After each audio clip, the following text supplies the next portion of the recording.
Mwenyezi Mungu kuweza kututanisha tena siku ya leo. Pili, sisi kama wachezaji kuelekea katika mchezo wetu wa Simba kesho tumejipanga vizuri kuhakikisha tunaenda kupambana na Simba. So mechi nyepesi, ni mechi ngumu, lakini tutawaheshimu wapinzani wetu kuelekea katika mchezo kesho kuhakikisha kwamba tunaweza tukapata matokeo katika mechi yetu ya kesho. Issue ya mbinu mwalimu ameshatuelekeza kwenye uwanja tokea tumefika Dar es Salaam. Kwa hiyo issue ya mbinu kwa upande wetu iko vizuri kuelekea katika mchezo wetu wa kesho. Kwa hiyo na imani ni kumwomba Mwenyezi Mungu tuweze kuamka salama wote tukiwa wazima tukapambane katika mechi ya kesho. Na imani kwa mbinu ambazo mwalimu ametupa na kwa morali ya wachezaji ambao wanaonekana uwanjani tunapofanya mazoezi, kwa hiyo tunaamini kwamba kuna chochote tunaweza kukipata kuelekea katika mchezo wetu wa kesho. Kwa kila mchezaji anajua umuhimu wa kazi yake ambayo anatakiwa kuifanya uwanjani. Ni kweli mechi zimebakia chache, lakini mechi bado zipo. Kwa kila mchezaji anajua umuhimu wa kazi ambayo tunaenda kuifanya katika siku ya kesho na mechi nyingine ziada. Kwa hiyo sisi kama sisi wachezaji huaga tukikaa nje pamoja na benchi letu la ufundi, huaga kila mmoja au vikundi huaga tunakaa kujadiliana kuisaidia timu ya watu iweze kubaki ligi kuu.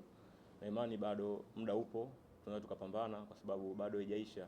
Kwa hiyo pale itakapoisha ndio tutajua kwamba imeisha kabisa, kwamba tupo upande upi, kwamba tumeshuka ama bado tupo kwenye ligi. Kwa hiyo tuna imani katika mapambano ambayo tunapambana, kwa imani kila kitu kinawezekana.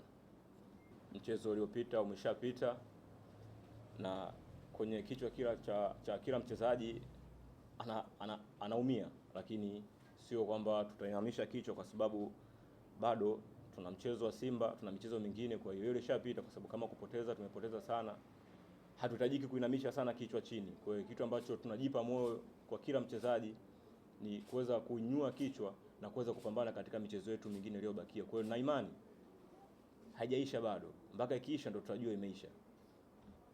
Basi tuchoke, tupo tunapambana mpaka mwisho. Kwa hiyo kama ambavyo wanazidi kutupa support, waendelee kutupa support hivyo hivyo. Mungu wetu ni mmoja na imani tutatoka hapa tulipo na sisi tutapata furaha siku moja. Sikiliza bana, hebu tafuta duka ambalo unajua utapata mabati yasiyopauka bana.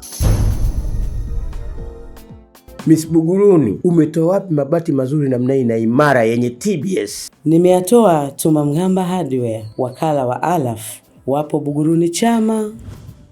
Hebu mimi niwaishe nikajenge.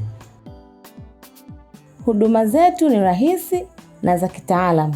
Unalipia, unapewa risiti na unachukua mzigo wako papo hapo bila msongamano. Tumamgamba Hardware sasa tunakuletea mabati yako pendwa ya Sibadumu, Covermax, Versatile, Roman Tile, Tech Deck, Racing Coat pamoja na Max Cover.